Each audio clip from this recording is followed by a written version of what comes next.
જય માતાજી મિત્રો, આપણે એક નવા વિડીયોમાં તમારું સ્વાગત છે। મિત્રો, ગીતાબેન રબારીને તો તમે ઓળખો જ છો। મિત્રો, ગીતાબેન કચ્છના રહેવાસી છે અને રબારી સમાજમાં માન મર્યાદા પહેલી હોય છે। ત્યારે આગળ વાત કરીએ તો ગીતાબેન રબારીના ચાલુ ડાયરામાં એક ભાઈ સેલ્ફી લેવા આવ્યા હતા, પણ તે ભાઈએ સેલ્ફી લેતા મર્યાદા ના જાળવી એટલે ગીતાબેન રબારી ગુસ્સે થયા હતા। અને આગળ હું તમને વિડીયો બતાવું તે પહેલાં તમે અમારી ચેનલમાં નવા છો તો અમારી ચેનલને સબસ્ક્રાઈબ કરી લેજો।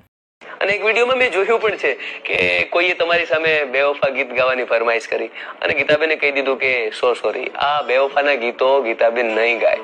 બેન, તમને કહી દઉં કે લોકો ફેમસ થવા માટે કંઈ પણ ગાય છે, ગમે એવું ગાય છે, જ્યારે તમે આવા ગીતો બિલકુલ ગાતા નથી। આ પાછળનું કઈ કારણ?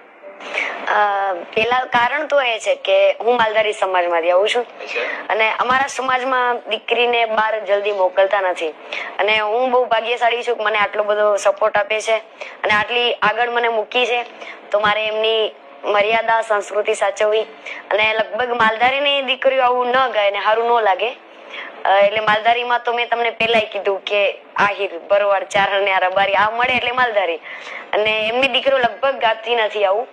અને પછી પ્લસ મારી વાત રહી અને એમાંય પાછી હું કચ્છમાંથી આવું છું, કચ્છમાં તો આવું ક્યાંય બનતું નથી અને મને લગભગ જાતે જ નથી ગમતા એવા ગીતો કે હું ગાઉં। અને બીજી વાત કે આપણા